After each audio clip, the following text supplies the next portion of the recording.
आजकल mob lynching के incidents बहुत ज्यादा न्यूज में आ रहे हैं। हो तो ये हमेशा से रहे थे, पर रीसेंट टाइम में क्योंकि सोशल मीडिया बहुत पॉपुलर हो गया है, तो लोग बहुत सारे मॉब लिंचिंग के इंसिडेंट्स को जान पा रहे हैं और इसके बारे में एक अवेयरनेस आ रही है। इस वीडियो में हम लोग बात करेंगे the psychology of the mob, और मैं कुछ चीजें बताऊंगा जो कि मेन स्ट्रीम मीडिया नहीं बताता और कॉमन लोग बताने से डरते हैं बिकॉज ट्रुथ बहुत कड़वा होता है।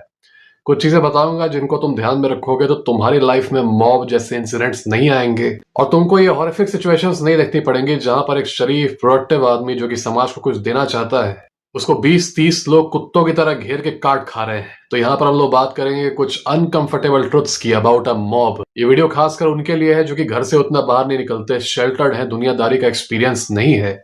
स्पेशली उनके लिए जो कि स्ट्रीट फाइट के वीडियोस देखते हैं, कहाँ के, अमेरिका के, जिसमें वन ऑन वन फाइट हो रही है, दोनों एक दूसरे को कन्फ्रंट कर रहे हैं और मार रहे हैं, कोई नॉकआउट हो रहा है, उसके बाद से लड़ाइयां ब्रेकअप हो जा रही हैं, एवरीथिंग इज ऑनरेबली एंडेड।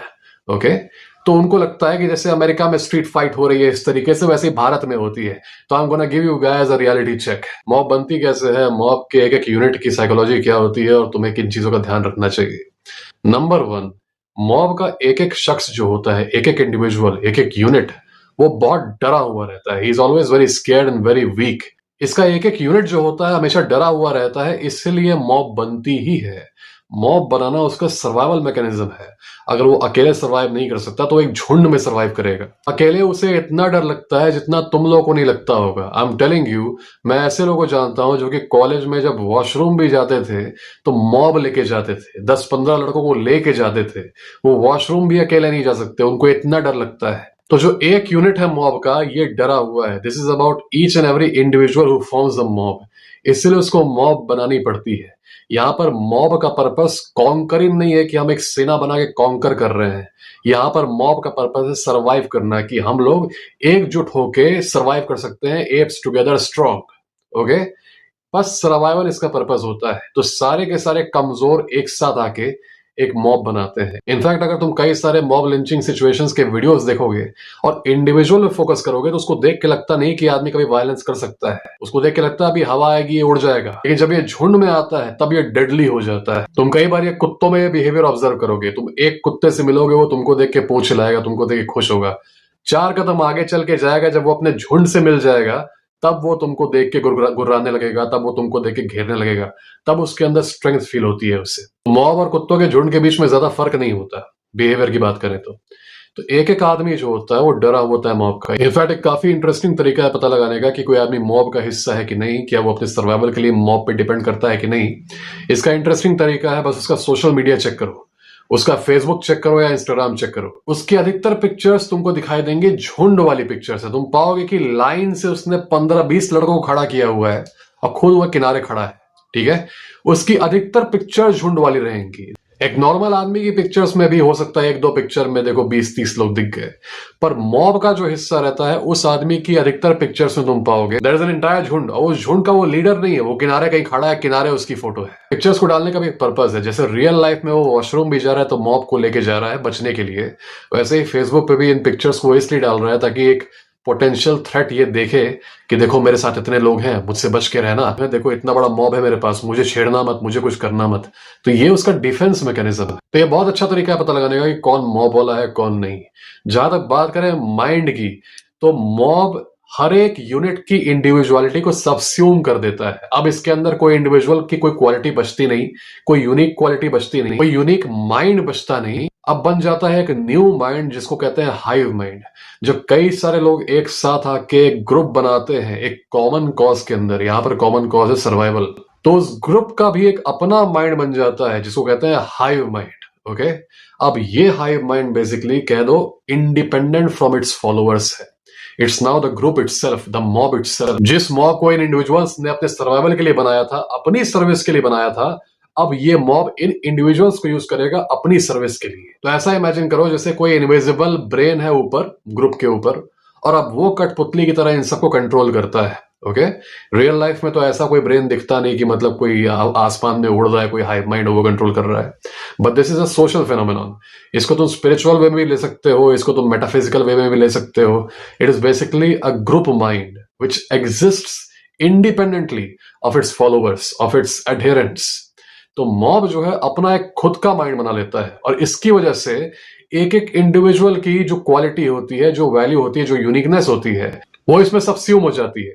इसीलिए ऐसा होता है कि जब तुम इस मॉब के किसी अकेले आदमी से मिलोगे अकेले, तो तुम पाओगे कि ये अच्छा आदमी है, किसी को नुकसान नहीं करेगा, किसी को मारेगा नहीं, किसी लड़की को हरास नहीं करेगा। पर जैसे ही ये आदमी एक मॉब का हिस्सा बनता है, अब ये आ जाता है हाइव माइंड के कंट्रोल में। अचानक से इसका दिमाग चेंज हो जाता है, एकदम ज़ॉम्बी बन जाता है ये, और फिर मॉब जिसकी तरफ जा रही है अटैक करने, ये भी उसकी तरफ जाता है। इसलिए तुम पाओगे कई सारे अदरवाइज नॉन वायलेंट लोग मॉब में आते ही वायलेंट हो जाते हैं, क्योंकि अब उनका दिमाग चला गया, उनका दिमाग जा चुका है। अब उनका दिमाग कंट्रोल कर रहा है कौन? Hive mind of the mob. Okay, इसीलिए तुम पाओगे कि जो इंटेलिजेंट लोग होते हैं, जो थोड़े से सोफिस्टिकेटेड लोग होते हैं, वो मॉब नहीं बनाते। उनको ये मॉब वाले फिनोमेनन से ही नफरत रहती है। तुम पाओगे they are keeping to themselves. तुमको मन ही नहीं करता कि वो मॉब बनाए, क्योंकि उनकी एक इंडिविजुअलिटी है, उनकी अपनी यूनिकनेस है, उनकी अपनी इच्छाएं हैं। वो मानते हैं कि हाँ, मैं अपनी लाइफ का अपना एक रास्ता चल रहा हूं, मुझे ये चाहिए वो चाहिए। वो ये नहीं सोचते कि यार कल मुझे बाथरूम जाना है तो 15 लोगों को लेके जाना पड़ेगा। वो ये नहीं सोचते। तो तुम पाओगे कि जो जितना एजुकेटेड है, जो जितना सोफिस्टिकेटेड है, सिविलाइज्ड है, वो मॉब वाली फिनोमेनन से दूर रहेगा। वो दोस्त बनाएगा, हाँ, but he will stay away from mob behaviour. अक्सर जो लो इंपल्स कंट्रोल वाले लोग होते हैं, जो दो डिब्बा बादाम माइंडसेट वाले लोग होते हैं, जिनकी लाइफ में और कुछ रखा ही नहीं, बस इन द प्रेजेंट, तुम पाओगे कि ये मॉब कल्चर में इंडल्ज होंगे। ऐसा तुम्हें ध्यान में रखने की जरूरत है कि जैसे ही एक आदमी एक मॉब का हिस्सा बनता है, वो अपना दिमाग सरेंडर कर देता है। अब उसका दिमाग उसका अपना नहीं है। Okay, he has lost his mind. He has become a completely different person. पहले जो वो था एज एन इंडिविजुअल, अब वो नहीं है। अब उसने दिमाग अपना सरेंडर कर दिया है। This is the payment the mob takes for taking you as its member. तुमको अपना दिमाग देना पड़ेगा उससे। People essentially become zombies. Zombies is the part of the mob. एक और चीज तुम लोगों को ध्यान में रखने की जरूरत है, स्पेशली क्रांतिकारी लोगों को ध्यान में रखने की जरूरत है कि जब मॉब फॉर्म होती है, तो मॉब के अंदर ट्राइबलिज्म की टेंडेंसी होती है। ट्राइबलिज्म का मतलब क्या होता है? ट्राइबलिज्म का मतलब होता है अपने आइडेंटिटी वालों के लिए, अपने ग्रुप के लिए कुछ ज्यादा ही लॉयल्टी। इतनी ज्यादा लॉयल्टी कि वो कुछ बहुत घटिया काम करें, कुछ हीनस क्राइम करें, तभी तुम उनका सपोर्ट करो। फॉर एग्जाम्पल, कोई आदमी ने मर्डर किया है बहुत ही खतरनाक, और वो आदमी तुम्हारे रिलीजन का है, या फिर तुम्हारे कास्ट का है, या फिर तुम्हारी कम्युनिटी का है, या फिर तुम्हारे देश का है, या फिर तुम्हारे मोहल्ले का है, और क्योंकि वो तुम्हारे से एक आइडेंटिटी शेयर करता है, तो उसने मर्डर भी किया, तब भी तुम उसका सपोर्ट करोगे। वो चाहे कोई भी बुरा काम किया हो, क्योंकि वो तुमसे एक सेम आइडेंटिटी शेयर करता है, तो तुम उसके अगेंस्ट नहीं जाओगे, बल्कि इस क्राइम को जस्टिफाई करोगे, उसके हमेशा साथ खड़े रहोगे, जबकि वो गलत है तब भी। This is called the phenomenon of tribalism. यहाँ पे ट्राइबलिज्म का मतलब आदिवासियों से नहीं है। इसका मतलब यह है कि अपने ग्रुप से कुछ ज्यादा ही लॉयल्टी रखना, इतनी रखना कि तुम्हारे ग्रुप के मेंबर्स गंदे काम भी करें तो उसको भी जस्टिफाई करना। तो मॉब के अंदर हमेशा तुम ट्राइबलिज्म पाओगे। इसका मतलब यह है कि मान लो 20 लोगों की मॉब है, 20 में से 4 लड़के जाके कहीं लड़की छेड़ रहे हैं, अब तुमने जाके उन चारों को थप्पड़ मार दिया क्योंकि वो सब लड़की छेड़ रहे थे। तुमने सही किया। ओके, अब तुम बाकी जो 16 लोग बचे उस मॉब के, उनको जाके बताओगे कि देखिए आपके मॉब के ये लोग हैं, लड़की छेड़ रहे थे। तुम ये सोचोगे कि क्योंकि तुम मॉरल हो, तुम्हारे दिमाग में एक जस्टिस का कंसेप्ट है, तो वो भी कहेंगे कि हाँ यार, लड़की छेड़ना तो गलत है, तुम्हें ऐसा नहीं करना चाहिए था, तुम लोग कितने गंदे हो, जाओ यहां से, अब हम लोग तुमको अपने साथ नहीं रखेंगे। ऐसा नहीं होगा। You will witness first hand what tribalism is when the mob attacks you. और यही हुआ इस आदमी के साथ। उसे भी लगा कि कुछ लोग अगर गलत काम कर रहे हैं, तो जो स्वॉर्म है, जो मॉब है, वो कहेगी कि ये गलत है, और गलत को गलत बोलेगी और गलत को रोकेगी। पर उसे ये नहीं पता कि जस्ट लोग, मॉरल लोग बहुत कम है जो असली में मॉरल हैं। अधिकतर सो कॉल्ड मोरालिटी वाले से दिखावा करते हैं ब्राउनी पॉइंट्स के लिए। रियलिटी में जो लोग मॉरल हैं, जो कि अपनी जान दे सकते हैं लोगों को बचाने के लिए, जैसे कि इस आदमी ने दी, ऐसे लोग बहुत ही कम है, माइनॉरिटी में है और माइनॉरिटी में रहेंगे। बाकी जो पूरा समाज है वो जंगल है। अक्सर शेल्टर्ड लोग, बड़े शहरों से आने वाले लोग, पॉश एरिया से आने वाले लोग ये सोचते हैं कि क्योंकि हम मॉरल हैं, हम सिविलाइज्ड हैं, हम बहुत जस्टिस की बात करते हैं, तो पूरा का पूरा समाज मॉरल्स की चिंता करता होगा। गलत को गलत बोलेगा और सही को सही बोलेगा, और गलत के खिलाफ लड़ेगा, सही के लिए लड़ेगा। This is not going to happen. जो कोई भी ये सोचता है, तुमको बहुत ही रूड वेकअप कॉल मिलने वाला है, जैसा कि इस आदमी को मिला। तो तुम पाओगे कि तुम जाके मॉब से कह रहे हो कि देखिए आपके मॉब वाले लड़की छेड़ रहे हैं, बताइए इनको, कहिए ना आपकी गलत कर रहे हैं ये। तुम पाओगे मॉब तुम्हारे ऊपर अटैक करेगा कि तुमने रोका क्यों उनको। और एक एवरेज आदमी के लिए ये चीज शॉकिंग होती है, because something is being done which is wrong. तो एक मॉब उसका सपोर्ट कैसे कर सकता है? पहले तो उसको शॉक लगता है कि मॉब उसका सपोर्ट कैसे कर रहा है, और उसके बाद ही is not able to defend himself and then bad things happen. एक छोटे लेवल पे तुम ये चीज तब देख सकते हो जब तुम्हारे स्कूल में कोई बहुत ही घटिया लड़का है, वो सबको बुली करता है, गालियां देता है, बहुत सारी चीजें करता है, ढेर सारी गंदी चीजें करता है। तुम जाके उसके पेरेंट्स के घर पे कंप्लेन करते हो उसके पेरेंट्स से, और ये सोचते हो कि मोरालिटी का एक कॉन्सेप्ट एग्जिस्ट करता है, उसके पेरेंट्स उसको बोलेंगे बेटा ये गंदी बात है, दूसरों को परेशान मत किया करो, और देखते हो कि उसके पेरेंट्स तुमसे ही लड़ने लगते हैं, तुम्हारे ही माँ बाप से लड़ने लगते हैं। This is the manifestation of phenomenon called tribalism. You have to keep this in mind, क्योंकि ये हमारे समाज में बहुत होता है। ये चीज लोग रियलाइज नहीं कर पाते कि a person in many cases would side with a person of his own identity even if he is wrong. Okay, अगर वो गलत है तब भी, और क्योंकि तुम उसके सेम आइडेंटिटी में नहीं आते, तुम सही हो, तब भी तुम पे ही वो हमला करेगा। If you ever raise finger at someone who belongs to the same mob basically. तो मॉब से तुम कभी रीजन नहीं कर सकते। मान लो मॉब के कुछ लफंगे लड़की छेड़ रहे हैं, और तुम जाके मॉब को समझा रहे हो कि लड़की छेड़ रहा था इसलिए मैंने इन्हें बोल दिया, मॉब तुम पे अटैक करेगी। मॉब के कुछ लोग चोरी कर रहे हैं, तुम करो तुम लोग चोरी क्यों कर रहे हो, देखो मॉब बताओ इसको, mob will still attack you. Okay, कोई तुमसे स्कैम कर रहा है, तुम्हें कोई ऑटो वाला तुमको स्कैम कर रहा है, कोई दुकानदार तुमको स्कैम कर रहा है, तुम देख रहे हो वहां पे उसकी मॉब बैठी हुई है, तुम वहां पे झगड़ा कर लोगे तो मॉब तुम पे अटैक करेगी, भले ही दुकानदार स्कैम कर रहा है। ये चीज बहुत इंपॉर्टेंट है तुम लोगों को समझने के लिए। यही चीज हर जगह देखोगे होते हुए। ट्रेनों में देखते हो ना, तो 2 रुपए के लिए लड़ते हैं, तो क्या होता है, जिससे लड़ रहे हैं वो फिर और मॉब को बुला के लाता है। अब उस मॉब को मतलब नहीं है कि ये ओवर चार्ज कर रहा है या स्कैमिंग कर रहा है, क्योंकि they are of the same identity. हम एक ही ग्रुप का हिस्सा है, हम सब स्कैम कर रहे हैं, हम सब चार्ज कर रहे हैं, ओवर चार्ज कर रहे हैं, तो हमारी सेम आइडेंटिटी है। It is for survival, so for that reason we will attack that threat. हमको सही गलत का कोई चिंता नहीं, मोरालिटी की कोई चिंता नहीं, मोरालिटी जाए भाड़ में। तुम्हें ये चीज रियलाइज करनी होगी कि बहुत ही कम लोग असल में मोरालिटी को अपहोल्ड करते हैं अपने दिमाग में। मेजॉरिटी दिखावा करती है मोरालिटी का, मेजॉरिटी दिखावा करती है वर्चू का। Real moral and virtuous people are very very rare and they are in extreme danger from this mob, क्योंकि इनकी थिंकिंग ब्लैक एंड व्हाइट होती है। पहली बात तो इनको लगता है कि अगर मैं किसी से कन्फ्रंटेशन करूंगा, ऑल्टरकेशन करूंगा, तो लाइक एन ऑनरेबल मैन वो 1-to-1 करेगा मुझसे। ऐसा कभी होगा ही नहीं, nobody cares about honour. Okay, तुम पाओगे तुम अकेले हो, एक आदमी से तुम लड़ोगे, वो गैदर कर लेगा 15 लोगों को तुम्हारे खिलाफ। उसको मतलब नहीं है कि मैं नामर्द लगूंगा कि मैं 15 लोगों से एक आदमी को मार रहा हूं, उसको मतलब नहीं। ऑनर का कोई कंसेप्ट नहीं होता इन सब के अंदर। पर जो आदमी मॉरल है वो बहुत ज्यादा ऑनर के बारे में सोच के जाता है कि मैं जाऊंगा फिर 1-on-1 होगा। जैसे मैंने देखा था वीडियो में, यूट्यूब पे मैंने स्ट्रीट फाइटिंग के वीडियोस देखे थे, फिर हम लोग ऐसे कन्फ्रंट करेंगे, एक आदमी आके बीच में बोलेगा कि okay now fight and then I start fighting, this is not going to happen in this way. Real life में क्या होगा, इनफैक्ट इट्स वेरी फनी, जब तुम कभी देखते हो ये चीजें, तुम पाओगे कि 2 लड़कों के बीच में भिड़ंत हुई, ऑल्टरकेशन हुआ, एक ने अपना फोन निकाला और उसी के ठीक सामने खड़े होकर दूसरे ने अपना फोन निकाला, और दोनों आपस में खड़े हैं, अब फोन पे बात कर रहे हैं। एक अपना मॉब बुला रहा है, दूसरा अपना mob. It actually looks funny if you think about it, कि लड़ाई तुम लोगों के बीच में हुई है, तुम लोग लड़ाई पॉज करके अपना फोन निकाल रहे हो, दूसरे को भी निकालने दे रहे हो, एक दूसरे को टाइम दे रहे हो, आराम से फिर बात कर रहे हो, उसके बाद लड़ाई कंटिन्यू कर रहे हो।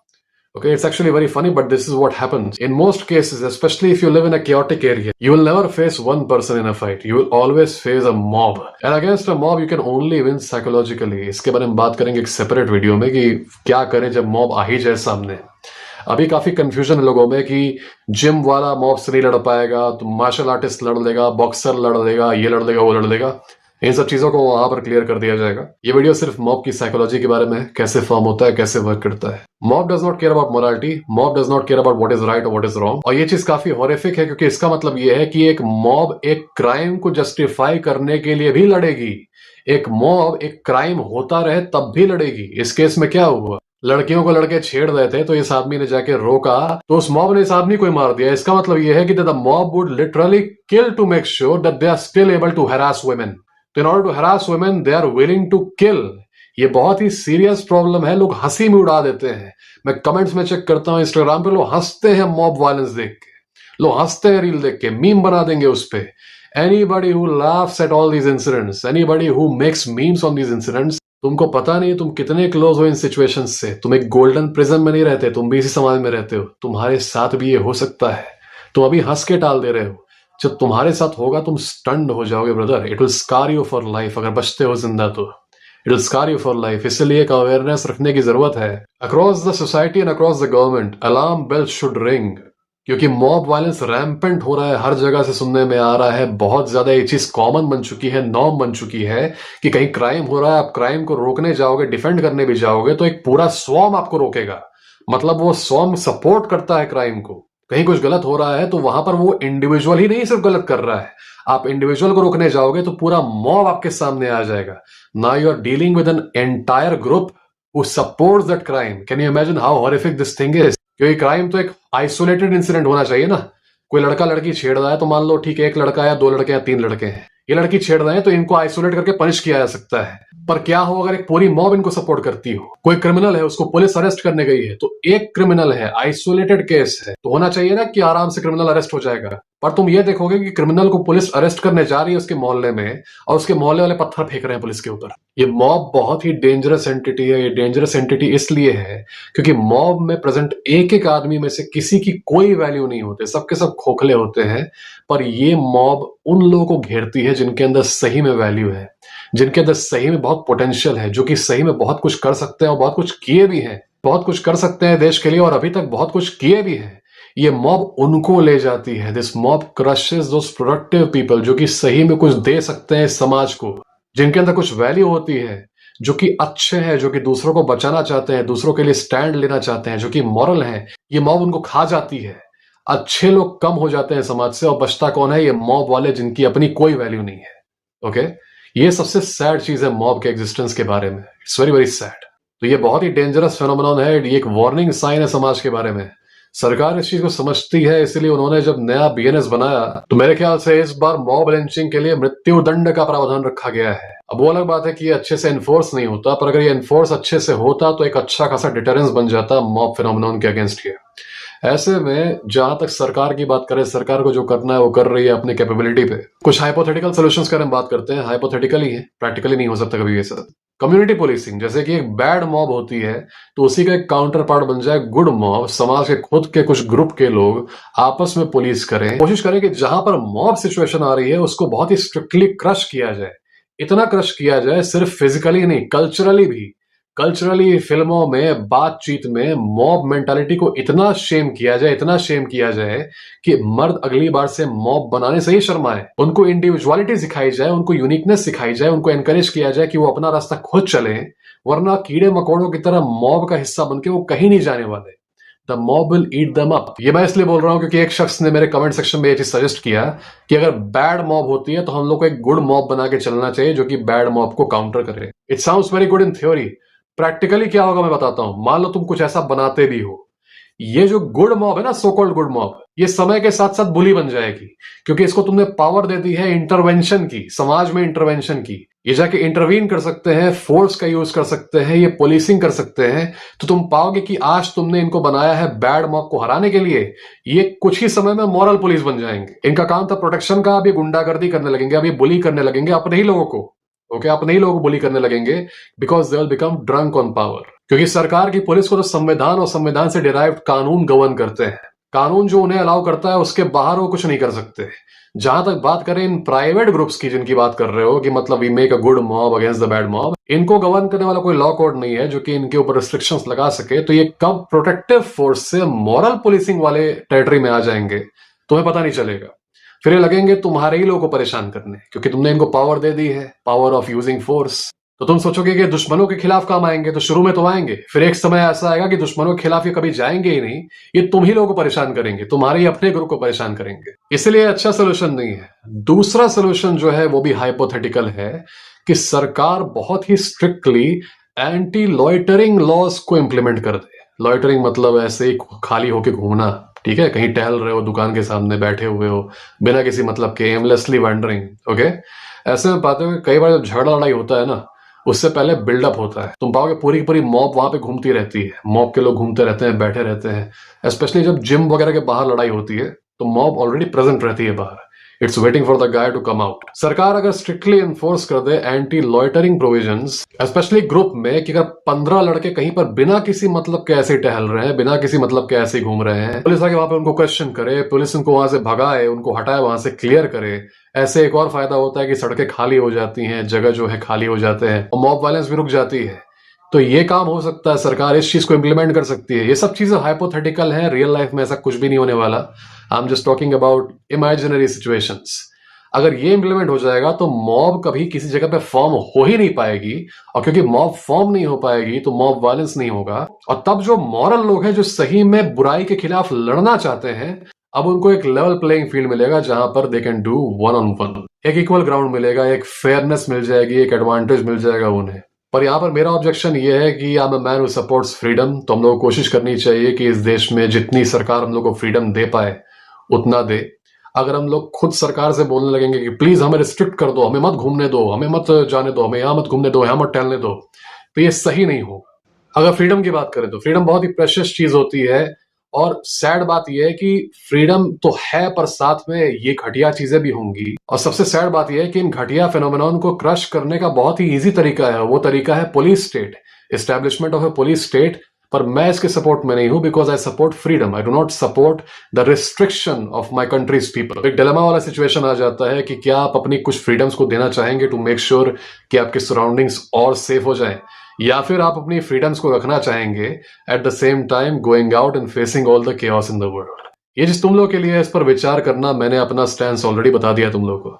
तुम लोग कमेंट में लिखना what do you think about this. अगले वीडियो में हम लोग बात करेंगे कि जब तुम मॉब वाले सिचुएशन में आ ही जाओ तब क्या करना है। Will talk a little bit about psychological warfare. I hope you guys like this video. Understand, अगर तुम्हें manipulation, conflict, masculinity, dating, relationship problem किसी पर मुझसे बात करनी है तो मुझे डिस्क्रिप्शन में ईमेल है मेरा, टेलीग्राम है, इंस्टाग्राम है, सबका यूजर नेम है, मुझे मैसेज कर सकते हो, क्वेश्चन पूछ सकते हो। अगर तुम्हें कोई इमरजेंसी कंसल्टेशन कॉल लेनी है मुझसे तो मेरे चैनल के बायो में जाओ, सबसे पहला लिंक है to book a call with me, वहां पर तुम मुझसे बात कर सकते हो। याद रखना, अगर रिलेशनशिप प्रॉब्लम के लिए कॉल बुक कर रहे हो तो फिर मुझसे कॉल बुक करने से लेके मुझसे बात करने के बीच में जो टाइम लगता है उस बीच अपनी गर्लफ्रेंड से नो कॉन्टैक्ट रखना। This is very important. तो guys, you stay safe, God bless you.